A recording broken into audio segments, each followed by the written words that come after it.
Et on vient à Paris, il suit bien entendu de près tout ce qui se passe en Indochine, parce que il est tellement attaché à ces contrées et aux hommes, et aux femmes de ce pays.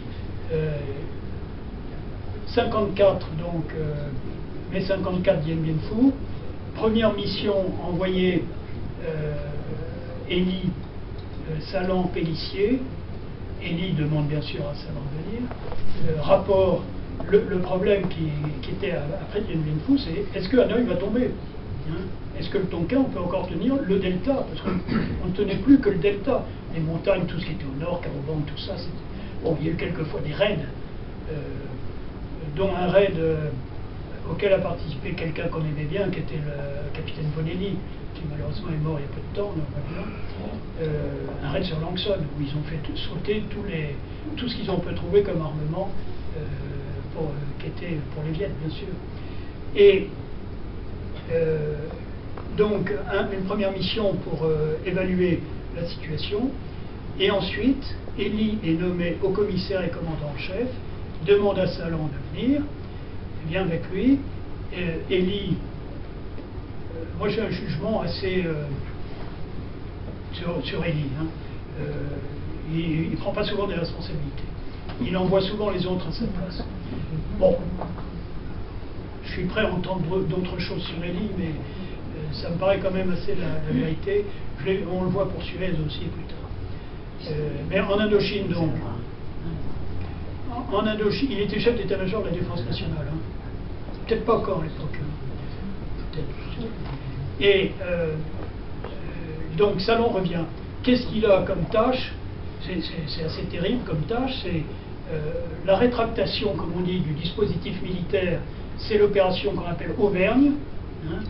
Il faut savoir que le cessez-le-feu, l'accord de Genève ne date que de juillet, je ne sais plus exactement la date, du début de juillet 54, et le cessez-le-feu un peu plus tard encore. Donc pendant ce temps-là, il y a encore des combats. Et il faut, on essaye on fait tout ce qu'il faut pour que Hanoï ne tombe pas, bien entendu.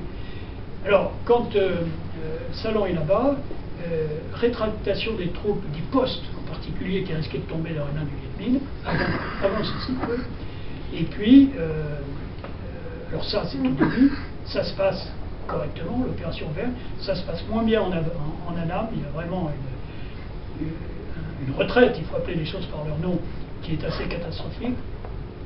Et puis, qu'est-ce qu'on a aussi? On a les prisonniers, le retour des prisonniers. Et Salan est extrêmement ferme, et vous savez qu'il y a, je ne sais plus combien, la moitié à peu près, des prisonniers du Viet Minh, des prisonniers européens du Viet Minh, qui est morte dans les camps. Et des Vietnamiens de l'armée vietnamienne, on en retrouve quelques-uns. Tous les autres ont été exécutés ou sont morts de maladie. Voilà, bon, alors, qu'est-ce qui se passe en plus? C'est que Bao Dai a appelé Ngo Dinh Diem comme... il y a eu un intermédiaire, mais a appelé Ngo Dinh Diem comme Premier ministre, et il faut... Bon, ça c'est... On peut aller un peu plus loin, oui. Ça, c'est après le cessez-le-feu, c'est en 54. Salan va sur le terrain pour justement donner quand même des objectifs aux gens. Hein. C'est très difficile. Vous avez vu Cogny, qu'on retrouvera un peu plus tard. Hein. Non, ça on est en Algérie, donc on va revenir.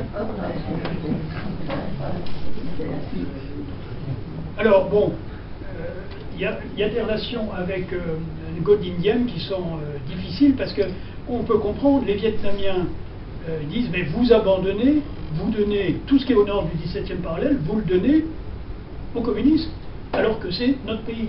Donc les relations avec Ngo Dinh Diem sont assez tendues, et Ngo Dinh Diem va se tourner de plus en plus vers les Américains, et la situation des troupes françaises, dont les dernières ne partiront qu'en 55, et devient très difficile, hein, très difficile.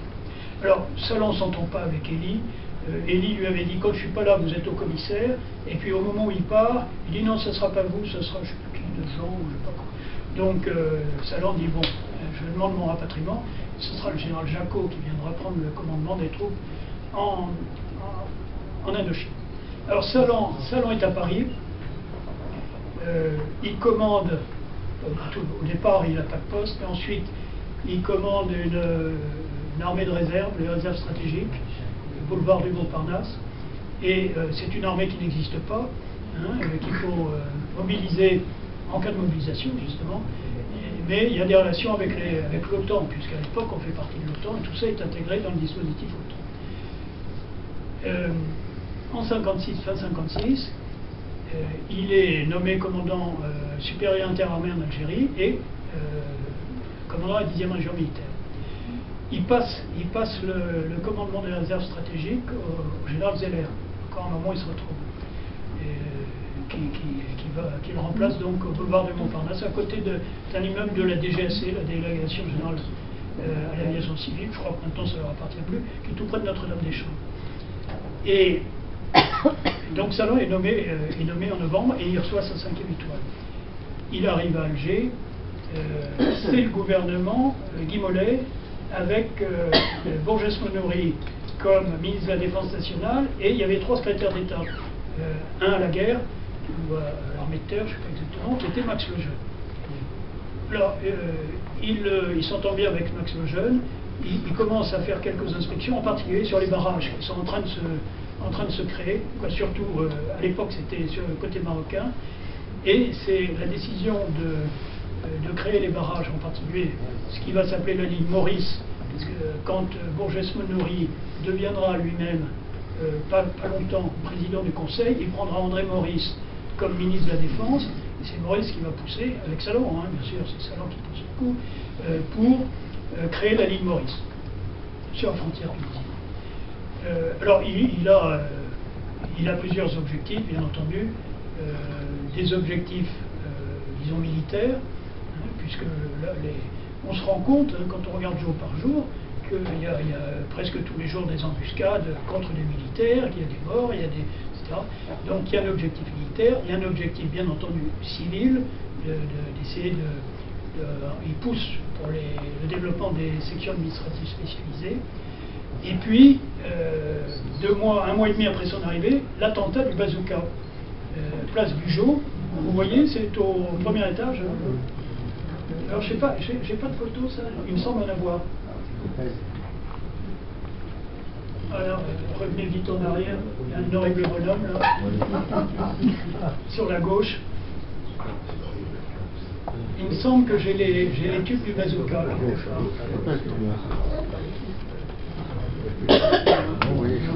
Avant, il n'y a rien. Non, avant, de l'autre côté. Oui. Non, on est en Indochine. Bon, écoutez, on le verra peut-être un peu plus tard. Donc l'attentat du bazooka. Bon, vous savez que le commandant Rodier a été tué. C'est quand même énorme, hein. Le général commandant supérieur interarmée, un attentat, place Bugeaud, et pas n'importe quel attentat, puisqu'il y avait 2 tubes. Alors des tubes qui étaient bricolés, mais les roquettes, elles, n'étaient pas bricolées. Et il se trouve que Salan avait été appelé, il se trouve que Salan avait été appelé par Lacoste. C'est Ferrandi, son aide de camp, qui lui rappelle mon général, il est déjà 6h30, le rendez-vous était à 6h. Salan file au gouvernement général, et à 7h, hop, les 2 roquettes sont lancées et Rodier est tué. Et dans le bureau de Salan, il y a un énorme bloc de granit qui tombe sur son. Alors je ne sais pas s'il a réussi, enfin il aurait sans doute. Bon, on arrête une dizaine de jours après Kovacs, grâce au fil électrique de commande qui était très spécial, de commande de la mise à feu du bazooka. On arrête Kovacs qui fait partie de ce qu'on appelle l'ORAF, l'Organisation de résistance de l'Algérie française, qui était des contre-terroristes. Bon, un peu percuté si je veux bien, mais bon. Et on trouve un certain nombre de comparses, dont l'un qui avait bricolé tout ça, qui était Philippe Castille. Et dans les interrogatoires, Kovacs commence à dire il y a un comité des 6, il sort le nom de Debré, d'Arigui, de gens comme ça, chez Soustelle peut-être, et Cogny. Bon, et alors c'est quand même absolument énorme. Donc il y avait, on n'aura jamais tiré réellement au clair cette affaire, mais il y avait toute une faction politique française qui voulait débarquer Salan pour mettre Cogny à la place. Alors, évidemment, ce n'est pas un ordre écrit tamponné qui dit « Messieurs, vous allez... bon. » Mais ça a été... Alors, Debré, d'ailleurs, a envoyé en Algérie un gars, son nom m'échappe maintenant, il a un nom alsacien, simple, qui rencontre ces gens-là. Et qui rencontre Griotret, qui était au cabinet de Cogny, qui commandait au Maroc à ce moment-là. Et Cogny fait des voyages à Alger, qui ne sont pas clairs.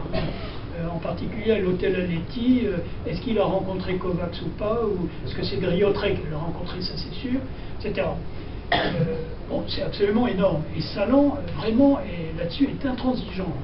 Il faut aller, il faut trouver, y compris les commanditaires. On verra que finalement, les commanditaires échapperont, puisqu'il n'y aura que les acteurs directs, et encore Kovacs s'est échappé, ont été mis en liberté provisoire, ce qui est quand même énorme. Des gens qui ont tué le commandant Rodier et ont essayé de tuer le commandant-chef. Ça se passe à Paris, ils sont mis en liberté provisoire, et entre-temps, il y a le changement de gouvernement, pas de République encore, mais De Gaulle arrive au pouvoir, et Debré devient ministre de la Justice. Donc vous imaginez que la justice avec Debré, dont le nom avait été prononcé, n'a pas été particulièrement efficace pour trouver qui était derrière les acteurs. Alors bon, c'est très important, ça on le verra plus tard, les conséquences. Bon, ensuite vous avez, il développe le combat, il sort une instruction sur la guérilla d'ailleurs, encore, diffusée très largement. Il envoie des troupes à Timimoun et à Simé Saoud, le premier rep du côté d'Assimé Saoud, Bijar du côté de Timimoun, parce que avec les barrages qui deviennent de plus en plus étanches, les infiltrations se font au sud. Et puis, je vais un peu plus vite, le 8 février 58, c'est Sakiet. Bon, je ne vais pas entrer dans le détail.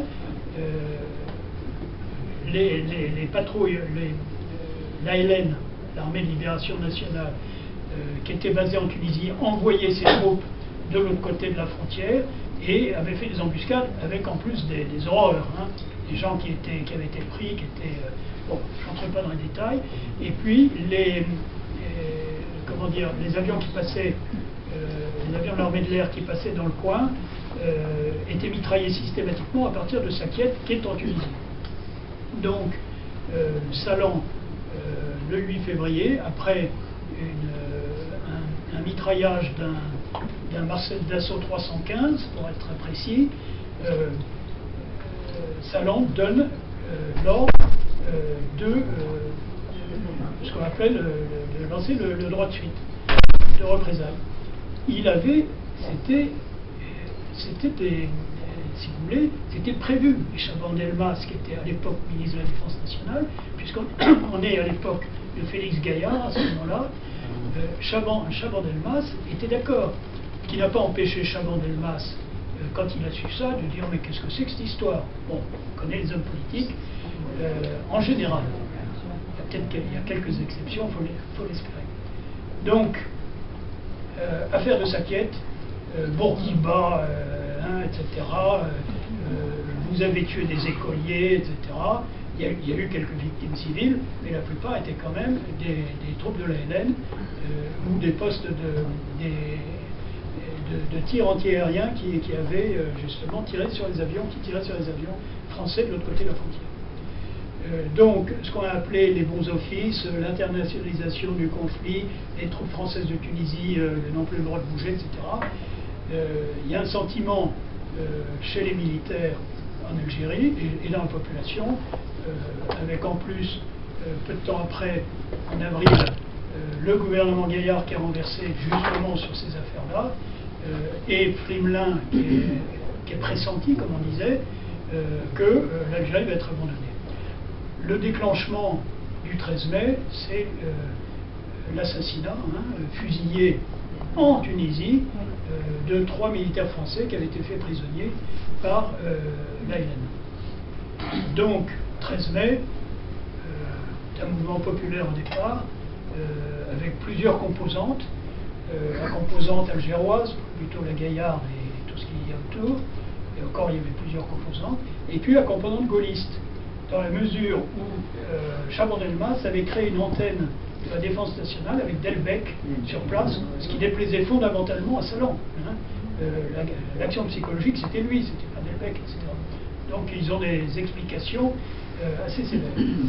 Et finalement, bon, vous connaissez, comité de salut public, Salan est d'accord pour que Massillon prenne la tête.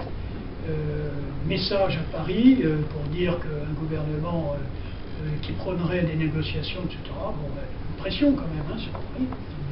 Et bon, la suite des manifestations, l'arrivée de Soustelle, qui gêne un peu. Alors bon, oui, on peut regarder ça, ça vaut la peine. Ça, c'est une inspection de Chaban-Delmas. Ils vont, je ne sais pas si c'est à Guelma, mais enfin à Guelma, c'est dans l'est de l'Algérie, et on lui présente les officiers du premier EP. Alors j'en ai fait un arrondissement, là au fond, il y a Vanuxem, vous voyez Chaban-Delmas, vous voyez, on va voir la suivante. Vous voyez? Voilà. Alors vous voyez, Roger de Guesde ici, Bézineau, qui est un gendre de Gardy, qui a épousé Nicole Bézineau, dont on peut dire maintenant qu'elle était la maîtresse de Gueldre sous l'OS. Durand-Ruel, qui vient de mourir aussi malheureusement, qui venait de la bourgeoisie la plus je dirais pas huppée, mais enfin les galeries d'art particulièrement connues, qui est devenu d'ailleurs un collectionneur d'art extraordinaire. Je ne sais pas si vous l'avez vu à la télévision dans le film de Jean-Michel, qui crève l'écran. On demande à Durand-Ruel, bon, après le putsch, vous n'avez pas songé à partir dans la clandestinité, à vous cacher? Alors Durand-Ruel ne comprend pas. Et au bout de 3 secondes, il dit, abandonner mes légionnaires? Bon, vous vous rendez compte de ce que vous me dites? Bon, ça c'est Durand-Ruel. Chevalot, je le connais moins. Glaser, un autre gendre, les deux filles, bien sûr que les deux filles gardées, Cacré, La Forêt d'Yvonne, La Briffe, c'est toujours ce monde, La Briffe. Gabas qui n'est plus là au moment du putsch, je crois pas qu'il soit au premier au moment du putsch. Cette photo est extraordinaire.